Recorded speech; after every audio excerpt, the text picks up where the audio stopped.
everyone, welcome back to the White Coat Club. I am Nicole and I'm here with Lindsay today. And we are going to talk about the changes to the SAT and what you can expect coming up soon. So just to highlight a few of the major changes that are coming. This is kind of the timeline of what you can expect if you are taking the SAT soon, or even if you're taking the SAT in the next few years. So in March 2023, international test centers will start administering the digital SAT, the new version, which will be in the digital platform. By the fall of 2023, I believe they're aiming for October, all of the test centers will administer the digital PSAT worldwide. So if that's coming up for you, you can keep that on your radar. And then by spring of 2024, all US test centers will start administering the digital version of the SAT. So by next year, everywhere in the United States will be completely digital. Another major change with the digital platform are the SAT scores will be released almost days later versus the weeks that you are experiencing or you may be experiencing right now. Instead of it being 3 hours, it will only be a 2-hour exam, which is another major change. And instead of 4 sections, there will only be 2. It will be reading, writing, and then the math section. And another big change on the math section is that you will be able to use your calculator for the entire duration of that section.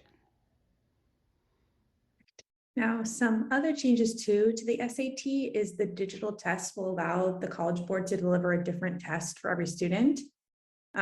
Because essentially they're using something instead of like the linear test that they were using before, they're going to use multi-stage adaptive testing, which I'm sure we're going to talk a lot about later with our pros and cons. But essentially the digital test allows the College Board to see how a student is performing and then, kind of change up what kind of questions they're getting. So the student's performance on the first set of questions will then determine the level of all the subsequent questions that they see. And that's why it's allowed to be a little bit shorter too, just because they're allowed to get kind of to the point a little bit quicker. High schools will also have more flexibility in scheduling tests because it is digital. They're going to be able to do like individual tests a little bit easier. Because right now there are really strict protocols on how and when the SAT can be offered. The proctor has a lot more rules that they have to follow too. There's a lot more testing instructions. So this will make it a lot easier for them to be able to offer it more frequently and, in a variety of different locations too. And then one thing that's confused a lot of people too is like, what is it going to be scored out of? It's going to remain the same. It's still going to be out of 1600. And we're still going to have like a math, like subscore, and then an English and reading, like language kind of subscore as well. So those 2 subscores aren't going to change and it's still going to be out of 1600. You can score between 400 to 1600. So really not a lot of big changes there. But yeah, so that's a little bit about kind of what we can expect from the SAT. So Nicole, what do you think are some of the pros of this SAT change? I think there are definitely a lot of pros. In general, I know you just kind of mentioned the flexibility that the schools will have. I have been an SAT administrator. I have been an SAT coordinator for schools. I've been a proctor for schools for years.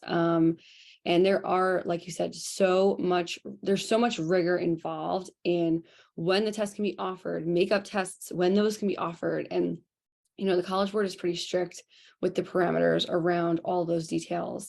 So I think, giving a little bit more flexibility for schools and for students is going to be a really big pro.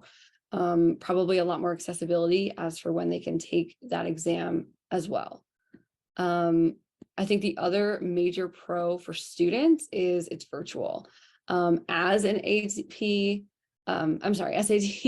coordinator for the last few years, students are just not comfortable with paper and pencil anymore.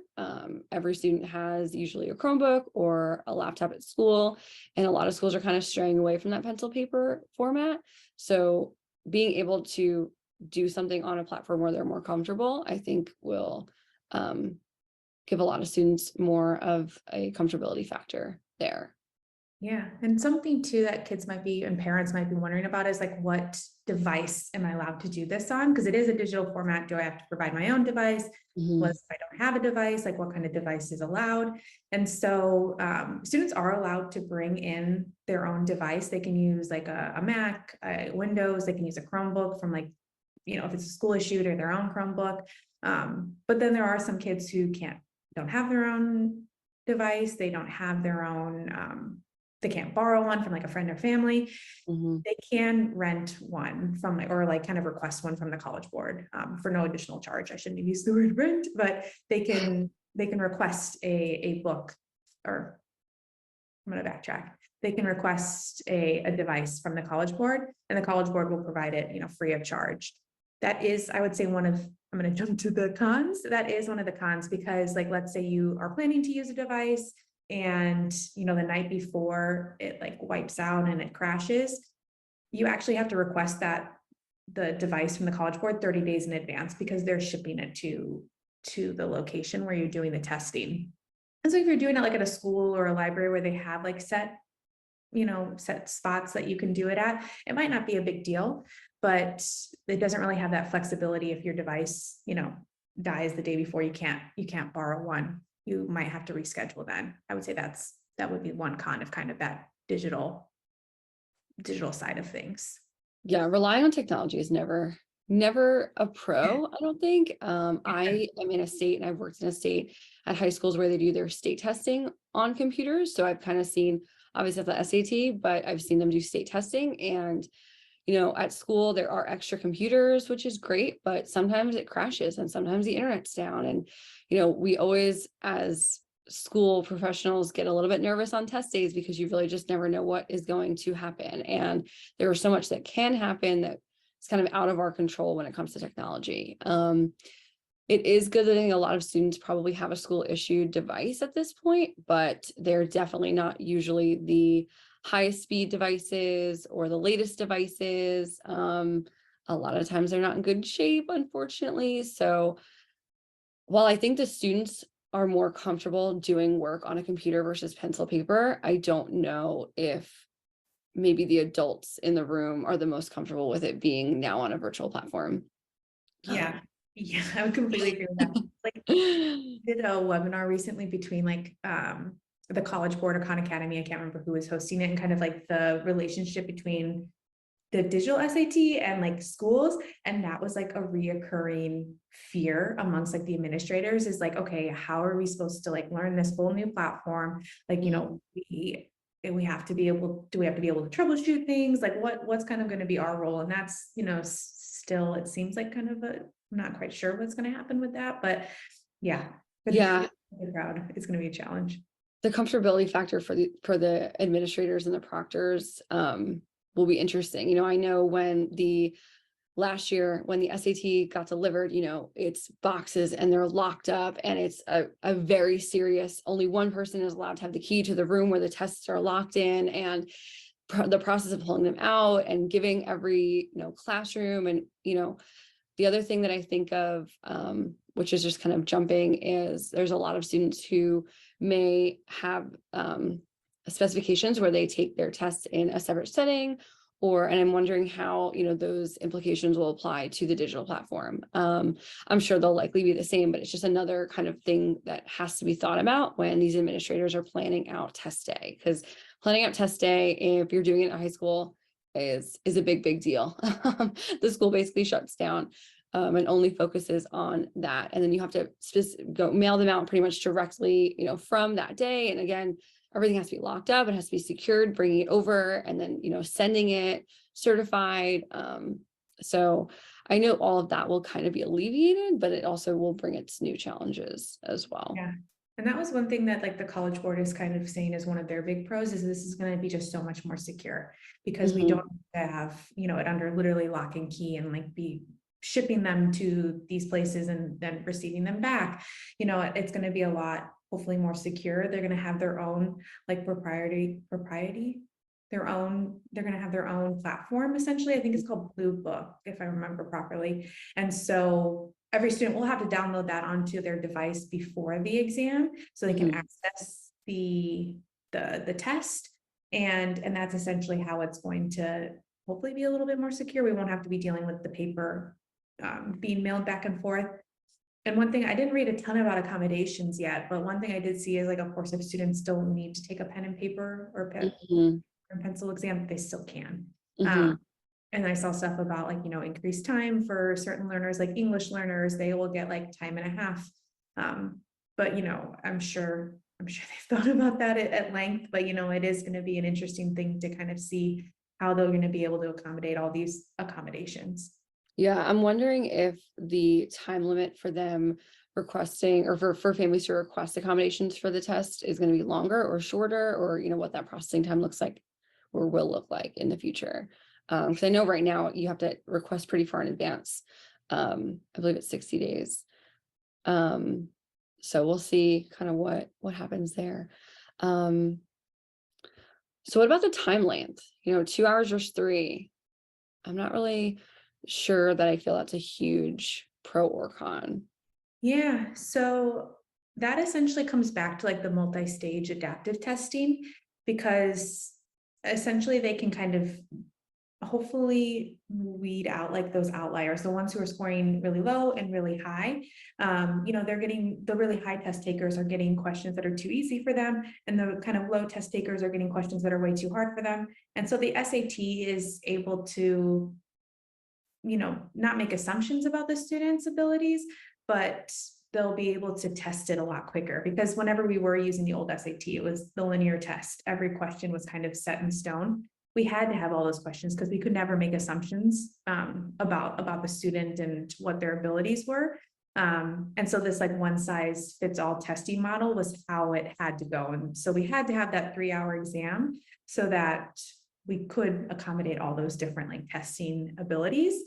And so the hope is that the adaptive test model will kind of adjust that difficulty of the questions. And so when I was kind of pitching or discussing this really with my students, like my younger students, my freshmen, sophomores, even some juniors, about the SAT and the changes that are being made, that was kind of their fear. They're like, well, I heard that, if you answer the first question correctly, the first few questions correctly, it just gets harder, harder, and harder. So I'm going to have to work way harder for my, 1500, my 1600 than, a kid maybe who didn't do so well in the beginning. And that's not going to be the case, which is a good thing. Essentially they'll just adjust the difficulty of the questions based on how you're performing. And so those adjustments essentially will help ensure that you are giving, like, the appropriate level of difficultiness. And so of course, nothing is perfect. So I could see it definitely being a pro, because of course you have, like, a shorter test. You don't have to sit there for 3 hours, but Mhm. then, you know, it's still like a platform. It's still technology, and things can go wrong. And so, that could potentially backfire. I'm not sure, like, what the likelihood of that is. It's probably really, really low. Um, but it is supposed to have, like, a tighter targeting to kind of understand what the achievements are of the students. Mhm. The College Board is saying, of course, it's going to be a win-win, because this shorter test is supposed to be just as accurate as the, Mhm. but who knows how true that is, until we've seen, like, a bigger case study. I think it will also help with students that suffer from test anxiety, and if they're not walking into a 3-hour exam and thinking about that. They can say, okay, it's only going to be a 2-hour exam, and that will kind of make things a little bit more relaxed for them. I've worked with a lot of students, and the morning of the SAT, they're coming into school and sometimes they're in tears, just anticipating sitting there for that long, and taking an exam that they're just really worried about, because it's a huge determining factor for their future. And test fatigue is also a real thing. And if they are starting to feel like it's getting a little bit difficult and they still have X amount of time left to keep going, it's usually downhill. We've had students midway through the test, unfortunately, are breaking down. So I think the mindset of them only going into 2 hours versus 3 could be a big difference for that student. Yeah, and that kind of brings up an interesting idea too about, like, test anxiety and, like, Mhm. test, I guess, like, overall, like, test prep. Because one thing that it's not always true for every student, but what I always say, like, to students is, like, because I've been an essay, I should have led with this, but I've been an SAT tutor since like maybe 2016 or so, right when it got its old redesign, and became a little bit more like the ACT. And it was one thing too that I felt like if students did prepare and do more SAT prep, their anxiety kind of went down because they understood the exam a little bit better. And so that's going to be an interesting idea too. If like, for example, kind of going back to kids who don't have their own devices, don't have a school day device, versus a student who does have their own laptop at home, or even like a school issued device, they're able to get a lot more practice in. And so will they benefit more from that? Most likely, just because it is a test where more practice and like more evaluation of how you do helps you to do better. And it's always kind of been touted as an exam that kind of favors the wealthy who can afford test prep, who can afford to do more of those kind of preps, who can afford to do more, take the test more times. So it'll be interesting if this lowers the gap, between the wage gap, essentially between the more wealthy and like the less affluent students, or if it still kind of remains the same. I can see a world where it makes it bigger too. Yeah, I You think so, know, unfortunately. I'm curious, someone with a brand new computer versus someone with, a 3 or 4 year old use something from school that they have, will it go faster? Will it work better? Will it, be spinning or time you out or, all of these different factors that we just don't know yet. I'm not sure, Yeah. because that can get frustrating. Yes, and just like the comfortability too of like knowing your own computer. Like, Mhm. whenever you first use like a new computer, like if you never use a Chromebook before, or if like you for some reason were using a Mac and you'd never used a Mac before, you'd be like, okay, what's kind of like where is everything located? And it's not Yeah. maybe this won't be as big of a deal for our like more like digital native like Yeah. like our The Gen digital generation. Yeah. hopefully not, but I could see it like for some students, you never know, like they could just not be as like intuitive with digital technology. And so it could be at like a slight disadvantage too for that. Yeah. Yeah. I'm not sure.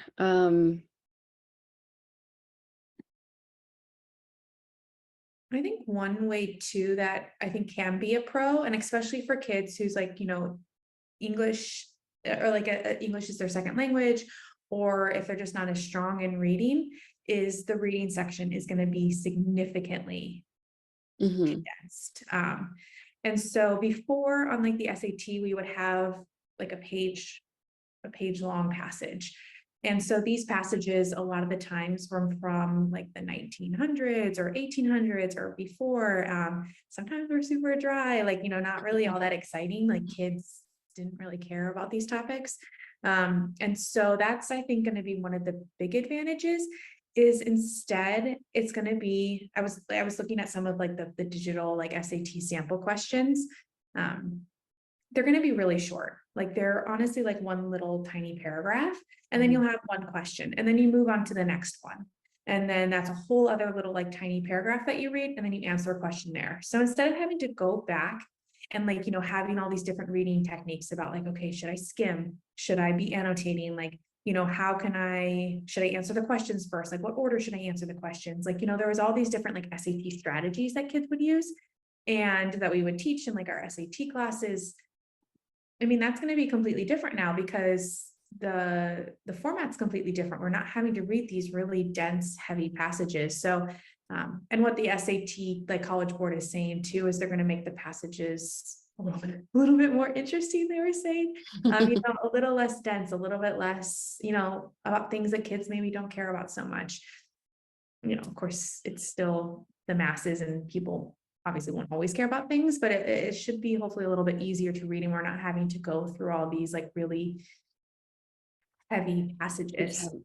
Yeah, Yeah. they're heavy. And a lot of the times it just goes really over the student's head and they're trying to engage with it. And it's just not, I've seen so many students who are prepping at school and they're just, I don't even know what this is saying. And they, unfortunately, sometimes they can't overcome that first barrier of understanding generally what the passage is about, that they can't, when they get to the questions, it's not clicking and connecting for them. And it's frustrating.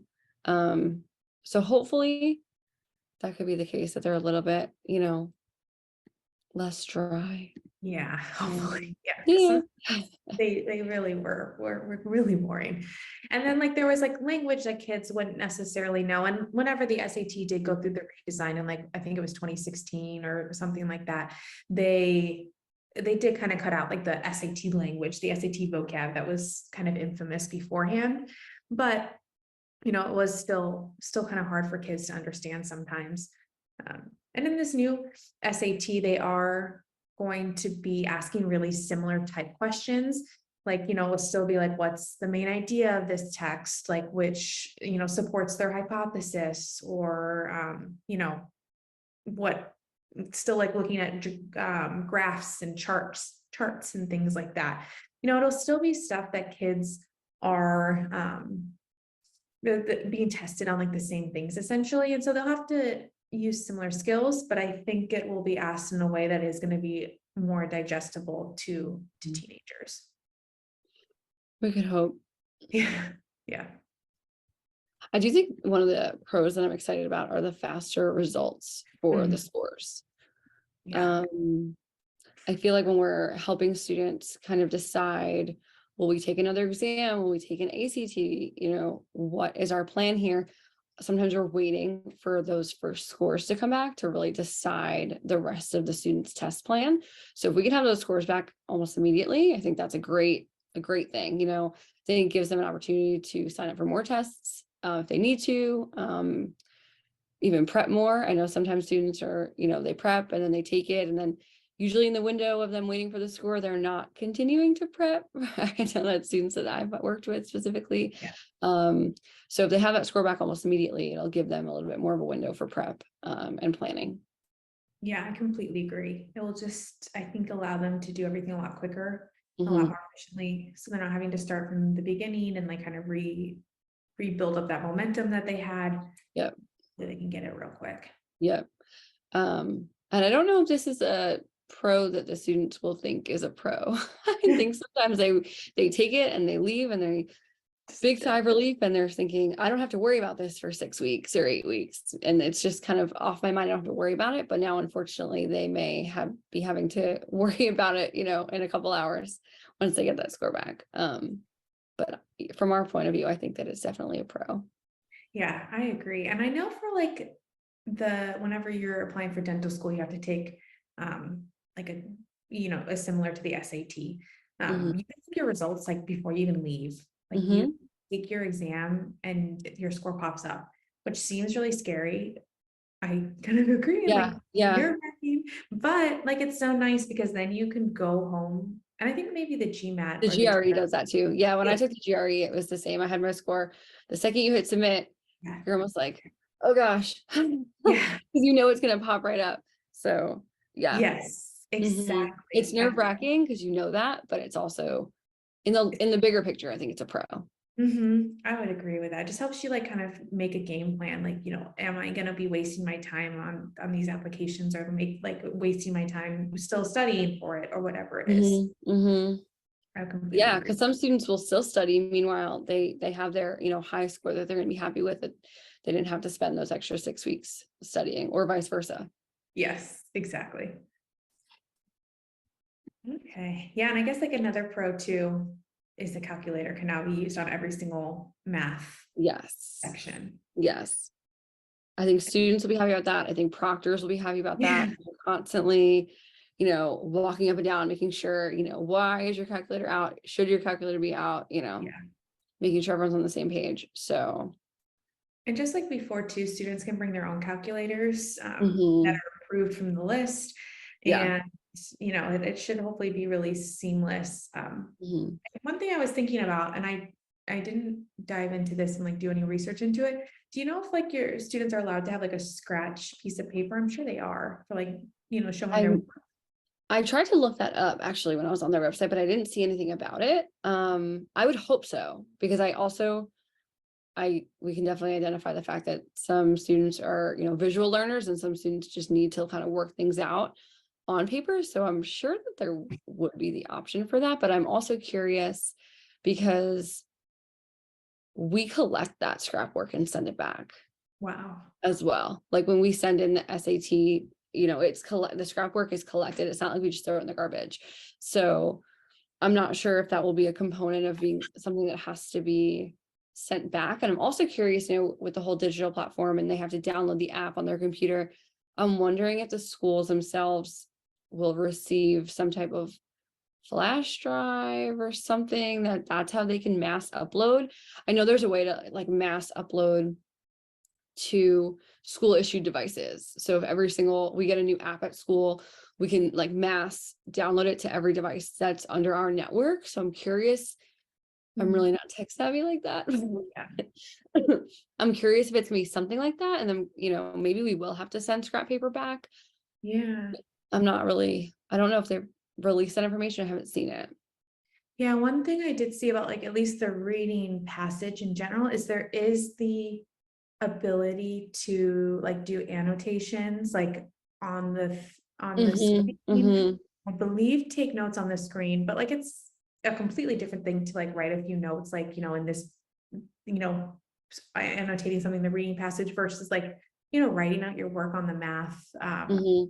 on a math, even if you have a little pen and paper on a digital version, it's really hard and like It's hard. cumbersome to do that with the trackpad. Like there's no way. So Yeah, if you're that's just trying to do scratch math, yeah. yes, it'd be so hard. So I'm assuming you would, but that would be something kind of, I would think, really interesting to make sure and to know that that is available. But what the Yeah. proctors do with it after is a really good question. And I'm hoping that the new use of calculator on everything is not to make up for the fact that they shouldn't have to do scratch math, or because Yeah. sometimes students still need to just work it out in their head. Yes. They're more of a visual learner. They have to kind of draw it out and write it out versus just plug it in. Yeah.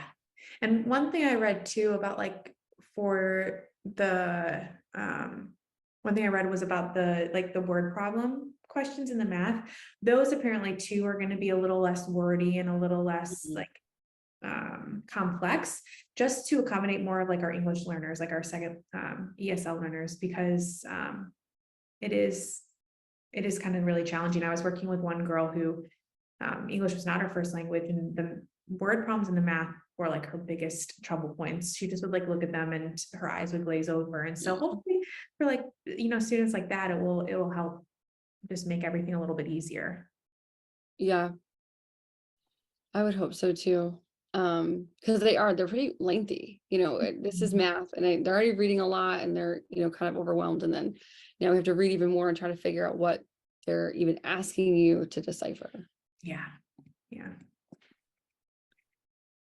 Um, Um, any how do you other feel about the score? I know you mentioned it a little bit, the score being unique for each student. Um, they can get to the same score, but just kind of in a different way, depending on how they're answering those questions.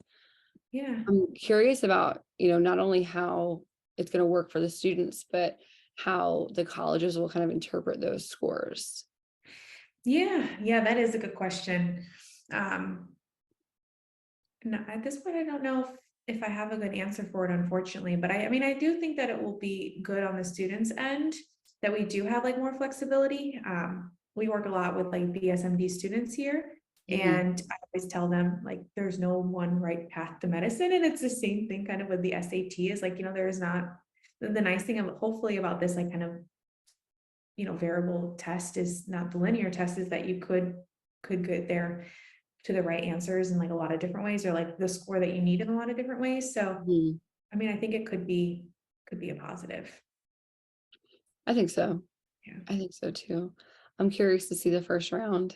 I think we'll have a little bit more, if they're saying it's going to be the spring of 2024, a lot of our 2024 grads will have already or a lot of our 2025 grads will have already tested by the spring of 2024.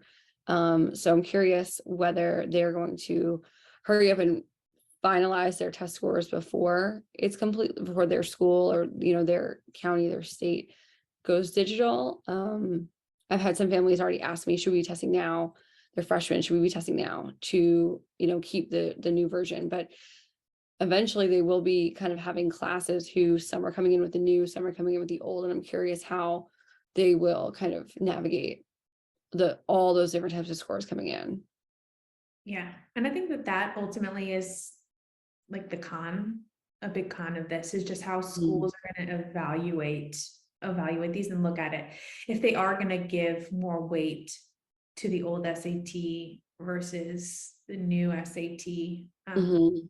it's so hard to say. I mean, I personally don't think so, because it's not fair to penalize a student who didn't take it, but Yeah.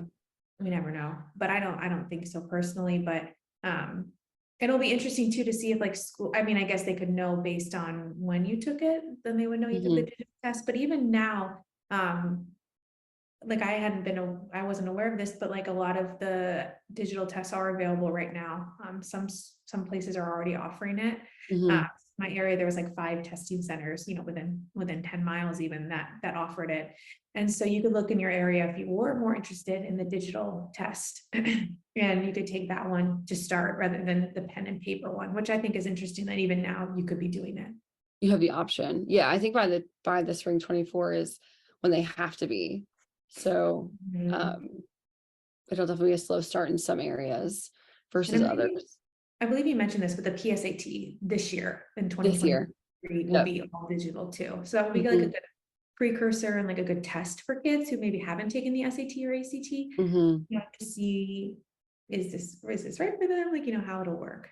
I think it's smart for them to push that out first. So like you said, it gives people the opportunity to take a little practice and see what's going on. And then, I know we plan to talk about the ACT, Yeah, what's going to happen there, and will more students be drawn to that versus taking the SAT, or will it be the opposite? I'm not. yeah, I'm not sure. that would be a good question. Um, I would kind of think that in the first year, I think maybe more kids will be like, oh, I know the ACT, I'm going to stick with that.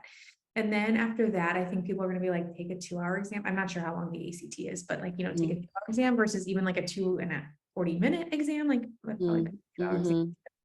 And so I feel like I could see the SAT becoming more popular than the ACT, which is probably why the College Board did it. They want people to pay for their exam and take their test over, their competitors. Yeah. And I mean, so because go for it.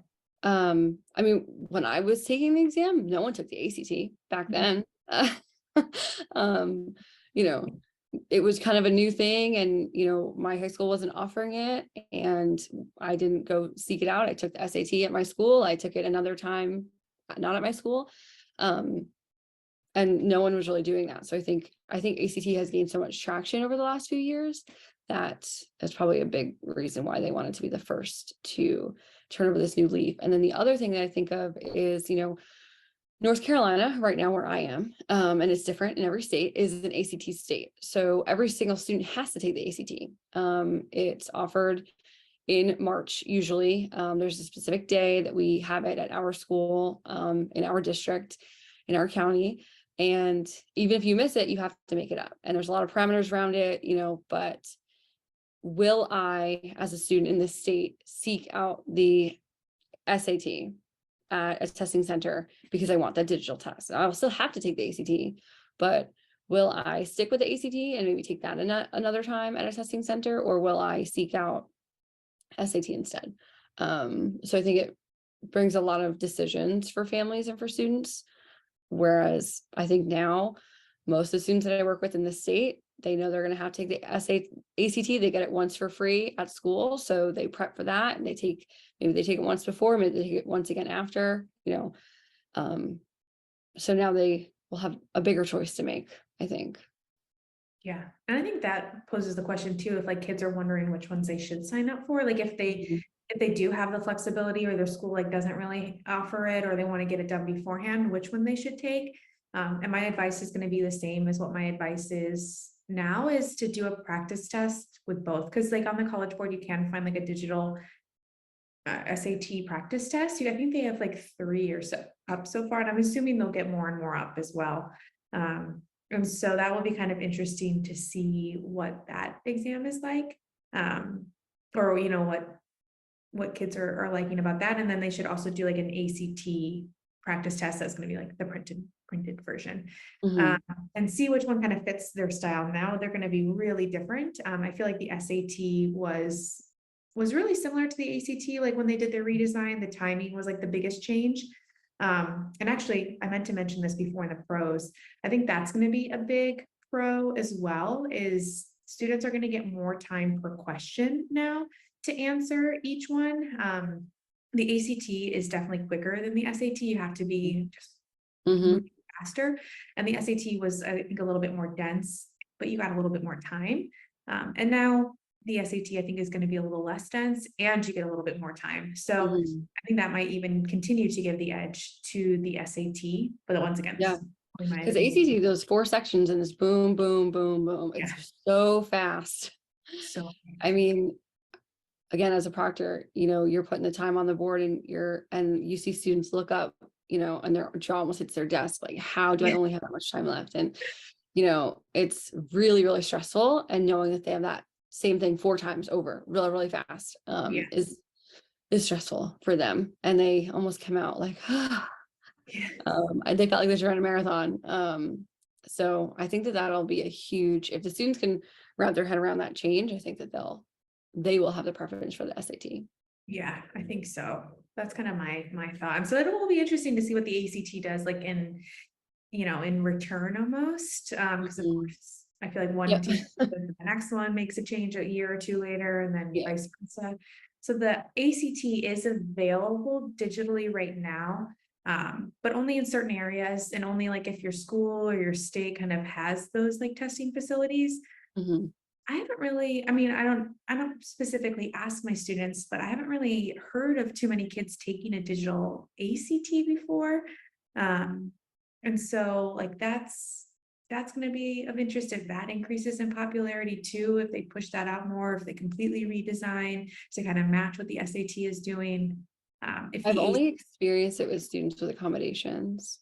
yeah, yeah, I haven't They really, have the option if they have a specific disability that requires them to do it digitally, but I haven't had the experience as a whole. yeah. Yeah, same. It'll be interesting to see what they do. And if does become more popular, or if they, get rid of one of the science section, for example, Mhm. Mhm. if they get rid of one of the math, who knows? So it will be interesting. Or even if schools like end up preferring the ACT over the SAT, or if like, you get your 32 and an ACT, does that look a lot better than like a 1400 on the SAT? So Mhm. it'll be kind of interesting to see. Yeah, how do they determine those scores with Mhm. this new exam? I guess that kind of brings us into our next um, kind of thought. So many schools during COVID and after COVID were test optional, and what I think a lot of them now at this point, they've announced that this was going to be their last year of test optional applicants, a lot of them. So now with all these changes, are they going to stick with that plan? Are they going to avoid that plan because they're, going to account for the learning curve? Or, especially, obviously we work with a lot of BSMD schools. How will they handle that change? Will their requirements for admission change based on what test you're taking? Yeah, that is gonna be, I think, the most interesting thing about like if more schools will go test optional, if less. I have no clue. I kind of think that it will probably stay about the same, to be honest. I don't really see a ton of more schools switching. Um, I know we're kind of rolling out a lot of those, like, we're kind of test curious almost, where like they're, or Mhm. test optional curious, where they're seeing how it goes. And it seems like it's going quite well. I think schools kind of like going test optional because then once again, it kind of comes down to the business side of things. They're getting more You're getting applications more from applicants. kids who've got like a high GPA, who've got Mhm. good extracurriculars, but maybe their SAT score wasn't that good. So they're like, well, if I go test optional, I've got a chance at, some of these high rolling schools. And so I think that that could be kind of interest. I would bet that a lot of schools will go test optional. And then there's some states, where it is more common for them Mhm. to require tests. But I kind of think it will probably stay pretty consistent where we're at right now. I think if there is any hiccups, like the first sight of a hiccup, I think more schools will just say, we're going to continue the test optional for now Yes. until the learning curve is a little bit more solid. Yeah. Um, And I think So, that that brings us to like another con where like, is this technology? Like whenever we had the AP exams in like 2020, 2021, they were all mhm, administered online, and that's administered by the same company, the College Board. mhm, And some kids had no problems at all. And then some kids had so many technological problems, like where things weren't submitting, where they, they weren't able to move forward. Like there was a ton of just issues mhm, for on technology side of things. And so I was reading a little bit about like how the College Board plans to combat this. And of course, like I'm sure they learned a ton from like their earlier mistakes. But one thing I did read is like if there is like a network issue, or if like your device, because we are using devices, like if your battery runs out, or like if there's a malfunction, the Blue Book kind of program saves like continually. So you can re-log in, or repower your mhm. device, what kind of happens without losing your spot, without losing any work, which is good. Yeah. And most importantly too, like let's say your computer's down for 3 minutes because it the network's down or whatever, you don't lose that time. Your Mhm, time stops, and then whenever it comes back, you get that time back. So, or like the time restarts essentially. So that's both like I think a pro and a con. I think that College Board is trying to accommodate for any potential mhm, issues, mhm. but you can't do everything, and like Oh, it's yeah. still like I'm an sure out. they're, yeah. I'm sure they're prepared. They wouldn't be rolling it out if they weren't, if they hadn't thought about everything, but there's just always the what ifs. What Uh, if? Yeah, it's still going to happen to someone. So, mhm, yeah, I think it will go a lot smoother than it did for the AP exams, especially like in 2020, mhm, because that mhm. was really slapdash together. But this one, Yeah, they've had time. They've definitely that had was a time. rush. And that was, not wanting students to lose the work that they had worked so hard on, all of those months prior to March. Um, I remember when that happened, and it was definitely stressful, having working remotely out of school, trying to help these students navigate this whole plan. And yeah. Um, It should go a lot better. They've had, because this has been kind of a rumor for years, like, is the digital SAT gonna happen? Is the SAT mhm, offered at home? Like, is when is it gonna change essentially? And so these rumors have been around for a long time, and because mhm, SAT, the College Board have been working on these changes for quite some time. So I really do think that they've smoothed out a lot of issues, and it should yeah. run, mostly seamless. Like I believe like the MCAT, it sounds like the GRE, GMAT are offered Mhm, on too. So obviously these kind of exams are offered virtually. And I'm yep. assuming they probably used a similar technology and kind of Mhm, learned from mistakes there. So hopefully it's pretty seamless. hopefully. I think it'll be overall positive. I think the Mhm. first couple years might be a little bit of a curve. Yeah. I think the biggest curve that I'm curious about, like we kind of mentioned before, is will the SAT requirements stay the same? The score requirements for a lot of these programs. And will it make a difference? When you're submitting your score, when you're self-reporting on your applications, will you be indicating old or new? Um, I think like when I was kind of in the year in high school graduation where it changed from 24 to 16. So you absolutely had to indicate, which test you took. Um, so I'm wondering if they will have any implications, or if they'll want that data of, specifically, was it virtual or was it not? Because, right now, like you said, some students can take it virtually. So I don't know if the date specifically, but I don't know if they'll want to know the format. And I'm sure they'll get it on the score report, but how that Yeah. might impact their score. How it's viewed by the schools too. That Exactly. will be, I think, the biggest variable too. Just for like especially our like direct med BSMD students, they are so like hyper focused on their scores. Mhm, Um, or in their sophomore, junior year, whatever year they kind of handle it, or sometimes even their senior year, but hopefully not. And that's something that they really have to obsess about, because you have to be scoring, ideally 1,500 or above, but you can be scoring in the 1400s. And not a lot of these programs are test optional. There's only like mhm, 7, 10 or so that are test optional. And so having these SAT score minimum requirements met are really, really important to them, or ACT minimum requirements mhm, are important. And we did see some programs like lower their SAT or ACT requirements. Like for example, the College of New Jersey, TCNJ, they always required like a I think it was a 34 on the ACT and a 1500 on the SAT. I can't remember where their ACT score is at right now, but now their SAT requirement's a 1400. So Hmm. that's like a big drop down. Well, not a Yeah. down, but it is like a significantly easier, with some preparation and work, easier like goal to achieve. Um, Hmm. and that will change, how many kids can apply to these programs and, what's going to happen. So it'll be interesting to see, like, once we continue to kind of almost stabilize, like throughout COVID, and like, how testing has kind of changed and learning has changed, like if those requirements will go back up, if kids, Yeah. continue to take the SAT or ACT, and, what kind of happens with that. I believe I read too that the SAT did have more test takers from like last year to this year. We had a Hmm.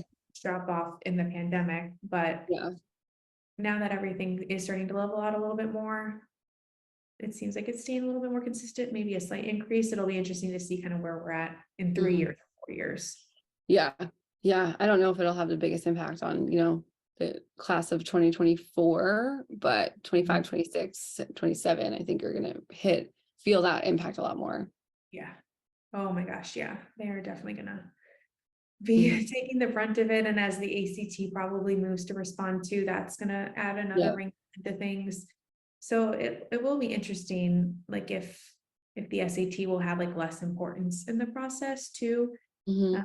or stay the same. Of course, it's like still gonna be a holistic process for college It does have applications. a lot of weight now, though. I mean, if you think about all of the factors of the applications, the interviews, the essays, the supplemental essays, the even short response questions, it's just one piece of it, but it does seem to have a big piece of the pie with all the other things involved. So, Yeah.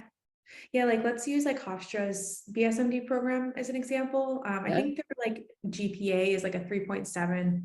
Hmm. Look up what their minimum SAT score is really quick, but they have a minimum SAT, ACT score. And if you weren't meeting them, let me see if I can find it really quick.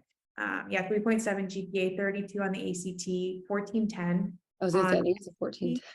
yeah, 1410. Um, they get about 2,000 applicants each year. And Hmm. they also require the Casper test, which is like a situational judgment test that I'm sure we'll talk about later in some podcasts. But out of their 2,000 applicants, only about 500 of their applicants are actually meeting their minimum requirements. So that means like Hmm. GPA, SAT, Casper, like those types of things. That's a huge portion. Like, Huge, I always tell huge. kids, it's like sometimes these numbers that you're seeing of kids that are applying to, top universities and top, programs, or really any BSMD program, or, DMD program, the direct dental programs, the numbers, aren't really an accurate representation of who's actually qualified to apply. Some kids might have like a 1,300 and be like, well, I'll just see what happens. Like, what's the worst that happens? They throw your application right in the trash, Mhm. essentially. They're not going to look at you. Even if you are really awesome, a lot of these programs, if you're not meeting those minimums, you're out of the Yeah. running immediately. So Yeah. yeah, those are huge hurdles for kids to overcome. Yeah. I usually say to families, it's definitely one piece of it, but it's kind of that first piece that gets your foot in the door is that score. It's in the grand scheme, it's not a huge factor, but it needs to be there to get your foot in the door, at Yeah. least over the threshold that they're looking for, that minimum. Yeah. Can't even get in the Um, room unless you have that SAT mhm, or GPA. mhm. So Yeah. that's going to be interesting to see kind of how they respond. If they change that number. Yeah. Yeah. But that probably won't happen for a while, just because everything's tied together with the medical schools too, like their minimum Mhm. requirements. So I guess is we won't see any quick movement on that, just because there's a lot of pieces that come into play. But I could be wrong. I could definitely be wrong, just because Yeah. they could be thinking about this and responding pretty quick. I know for sure that should be a question that we begin to ask as we interview these programs in the future. Yeah. Um, I know it's always a question that we do ask, what's going on, or how do you feel SAT, AC, will things change? But I don't know if we've had the opportunity to ask anyone, any schools or programs that with this new change specifically. Yeah, I So, know I haven't. And that's actually a really good point too, and who knows if they know the answers to this either, mhm. but that would be, I think, a really good thing to start to ask them, and try and get to the bottom line of just what's going on with the SAT in the future with them. Yeah, because I'm sure they're having those discussions too. I hope so. Internally. Yeah. Oh, Awesome. anything else about the SAT? I don't think so. No, I think, if students are, the biggest thing, practice, practice, practice, is kind of my biggest advice. I think our collective biggest advice for prep is just practice, practice. Get as much exposure to it as you can to Yeah. increase that level of comfortability. And usually the more comfortable you are, the better you do. Yeah, completely agree. And I'm assuming it's going to be the same, that it's still like a test of details and like small little words in your answer Mhm. choices and in the, little paragraph passages will change how you're responding to questions. So still be like actively learning as you're practicing. So look back at your mistakes and, try and figure out what you're doing wrong. And then you can hopefully get that top score that you need on the SAT. Right. Well, thanks everyone for joining us to talk about the new digital SAT. Next week on Sunday, we'll talk a little bit more about how important is research on a resume.